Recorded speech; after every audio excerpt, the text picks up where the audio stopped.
You can tell me who invented the light bulb, right? Thomas Edison, right? Everybody knows Thomas Edison invented the light bulb. Thomas Edison invented a light bulb with a paper filament. It burnt out in no time at all. Can you tell me who invented the filament that makes these lights shine throughout? Nobody knows, because it's a black man. It was not taught in schools. Louis Howard Latimer invented the carbon filament to allow lights to continuously shine. Who knows that? When you go back through the schooling as a young man, I remember my school days. I was never taught anything good about black people.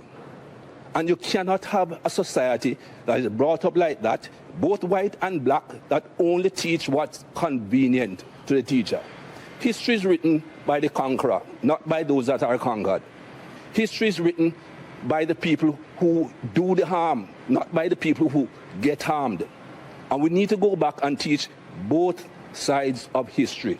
And until we do that and educate the entire human race, this thing will not stop.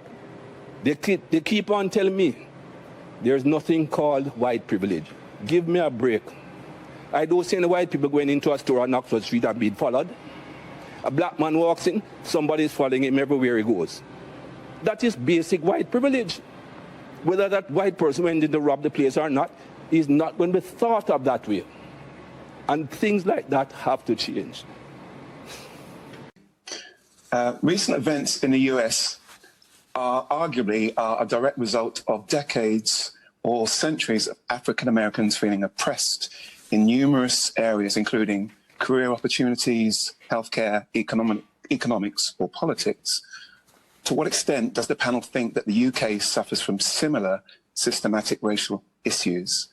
And what do you believe we can do to address this? David Cameron asked me to do a review, it's now 4 years ago, on the problems of an overrepresentation of black and Asians and minority ethnic people in the criminal justice system. And it is the case that in our own country, you're 9 times more likely to be stopped and searched by the police. During this coronavirus, 52% of those who are getting fines are black, Asian or minority ethnic people. Over the last, since 1990, 183 black, Asian and minority ethnic people have died in police custody. So we have our own problems here. What can you do? Well, the first thing is all of us have to stop expecting black people to make the case for structural racism. Educate yourself. There are some fantastic books out there by Afua Hirsch, Reni Eddo-Lodge, Arkela and others who have written about this subject. Educate yourself. Say to your challenge, your friends, your family, of course on social media, people who are clearly racist. It's got to stop. When you look at social media, it's full of it. And I'll see it again tonight after the end of this show. Ask your politicians, your member of parliament, your councillor to do something about racial profiling. Get involved. You see it both in the structure that you're within, in the institution of health here, the NHS institution. If you look at how many managers have broken through the glass ceiling, black managers, you'll see that there are very few. But I also, as a nurse, we face these issues on a daily basis. Just look at the outcomes for our patients.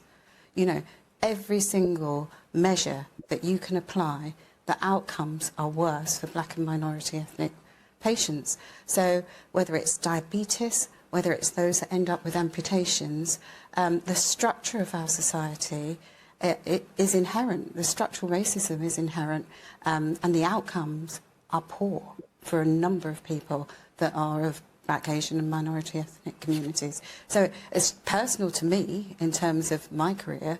Yes, you do have to bash down some glass ceilings. You do have to circumvent some overtly racist people. But for me, it's just look at the health of our nation, and that will tell you about some of the structural inequalities that we have. To Olu's question, I don't think anyone, my colour or Olu's colour or David or Donna's colour, would say they haven't. It's almost impossible, I think. When Can you give us any examples? I'll tell you, when we first came to this country, my parents came as Kurdish immigrants from Iraq. first thing people call me is a Paki, and I try to explain I'm not Pakistani, if that's what they mean, but I'm originally Kurdish. You get bullied. I saw a horrific video online of 2 white kids asking a black kid to go down and kiss their feet. You get that sort of behaviour at school at the time, but you sort of try and survive it. I'd like to think things have changed, and they have in many ways, but I think some of it's been transformed to social media. Back to David's point, or mine, or Donna, you still get casual racism every day. Racism, he doesn't quite belong in Stratford-on-Avon. He's not from here. That sort of stuff. Well, it's difficult for someone with a name like Zahawi to claim that he's a born and bred Stratfordian. But nevertheless, I think things are getting better. There's lots of people speaking out. I'd like to think, well, let me just say this. Millions of people have come out and said, enough is enough. I also wanted to address Mr. Zahawi in asking him what his government is doing to improve the curriculum in schools, because I think a huge amount of the problem here comes from lack of education about black history in the UK, because it's all well and good us looking at the United States now from a distance and saying this isn't our problem. But we have a huge, long history in the UK, from slavery at our ports to Windrush, the Macpherson Report, and then Diane Abbott becoming one of the first black MPs in the country. We don't learn that, and now we have Belly Majunga, who it looks like the justice system has given up on, and it's because we don't learn about these black voices, these black faces, and we just don't know what our own history is. On the original question, to what extent does the panel think the UK suffers from systematic racial issues similar to those in the States, and what can be done about it? Now, you were marching after the death of Martin Luther King, so you've seen this over many years. That's right. I'm really rather pessimistic. I lived in the US at that time, and there were terrible things happening, and I went to Chicago and the National Guard was out on the streets. Everything seems to repeat itself. I think an important thing that we must do, and I agree with the audience member who's talking about history, the US has this terrible legacy of slavery, and we have a legacy from the empire. And clearly, these are very important historical things which still have a big effect. And if we learn more about them, and if children learn about them at school and learn about what happened and learn about what should be done to correct any kind of problems that persist, and we know that many problems do persist, my pessimism will stay. I hope I'm going to be more optimistic than that. And after all, the US elected a black president, but it's work in progress. It's work in progress, but it's work in progress that we must put all our shoulder behind to make sure that things do improve. So, you don't like racism, but you live in the UK and feel powerless to do anything. My name is Obioma Ugola. I'm an actor and a writer. Over the past few weeks, I've had several conversations with friends of mine horrified at the events unfolding in the United States and unsure how to show their solidarity. This is a brief video offering a few suggestions. Firstly, let's acknowledge that global anti-blackness is a real thing. It manifests differently in different countries, but it has been an economic driving force for centuries. This is a fact, not an attack. Secondly, the UK has a history of atrocious crimes, from near or actual genocide to the pillaging of nations' natural resources. We can only move past this fact if we address it. We haven't, don't, and must. The question then is why? To Kill a Mockingbird and Roll of Thunder, Hear My Cry are wonderful books for children and young adults.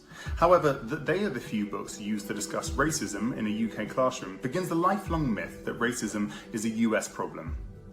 You can study history from the age of 7 to 21 in the UK classroom and never have to go into any depth about the UK's role in colonising and depriving nations of their freedoms, rights and resources.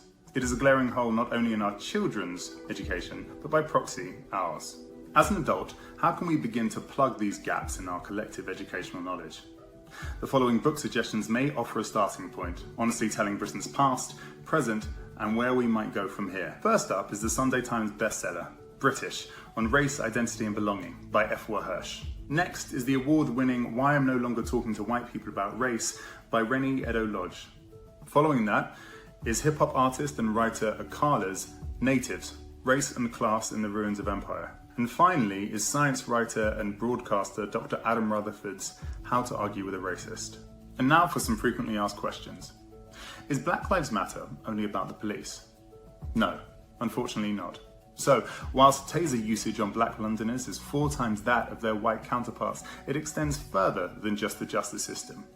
Black Caribbean children, for instance, are 3.5 times more likely to be excluded at primary, secondary and special schools than all other peoples, whilst Premier League football players are to this day still suffering racist monkey chants that many had thought left back in the 1980s. Does this apply to me? I'm not racist. I don't see colour, I just see the person. We need you to see colour. If you can't or won't, how can you be an effective ally? How can you hear if somebody is making racist comments or see if your colleague is giving your black co-worker a hard time?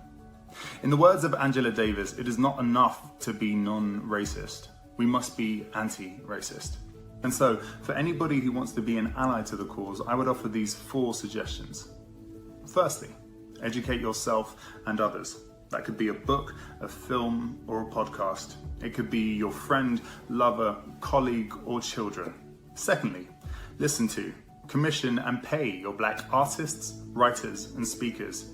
Statements like, "you will be paid in exposure," will no longer wash and are not true allyship. Thirdly, speak up. Be that using your platform on social media, calling out your colleagues' missteps, or writing to your MP when you witness an injustice. You have more power than you know. It is very easy for brands, newspapers, and TV companies to tweet a hashtag, but your money speaks, so demand more. And lastly, accept that you will get it wrong sometimes. None of us are born knowing all of the answers. The writer Ijeoma Oluwo says the beauty of anti-racism is that you don't have to pretend to be free from racism to be anti-racist. Anti-racism is the commitment to fight racism wherever you find it, even if that's in yourself. So, I would offer, be brave in your humility. As the saying goes, this is not a moment, it's a movement. And the struggle continues tomorrow. Dear white people, we've seen the posts and the hashtags, and whilst we appreciate them, it doesn't make you anti-racist. Being anti-racist means to be a part of dismantling systemic racism, which supports the injustices you're so outraged about. Being anti-racist means to acknowledge your own privilege and be willing to call out institutions even though you benefit from them. So if you are genuinely committed to being anti-racist and you believe that Black Lives Matter, here are a few ways that you can help to dismantle systemic racism. You can call it out in our education system. The school to prison pipeline exists, and it begins with the isolation, suspension and expulsion of black children from our schools. And while we're on the subject of schools, call it out in the curriculum. It needs to be decolonized. The curriculum directly impacts and contributes to systemic racism. It also negatively impacts the self-esteem of black children. Call it out in healthcare. Black people are 4 times more likely to be detained under the Mental Health Act, 4 times more likely to contract and die from COVID, and 5 times more likely to die in pregnancy and childbirth. Call it out in the judicial system. Black boys are 8 times more likely to be stopped and searched, 4 times more likely to have force used against them, 26% more likely to be remanded into custody and given harsher sentences than their white counterparts. See our children as children. The adultification of black children is rife, and it can profoundly affect them for a lifetime. Call it out in your place of work or in an environment in which you share space with black people. We experience microaggression after microaggression on a daily basis. Call out your co-worker, call out your boss. Listen when you are criticized. Stop asking us for our takes on racism or for us to retell our racist experiences to you. We have said everything that needs to be said. Anything you need to know is already out there. It's now time for you to do the work. Oh, and don't touch our hair.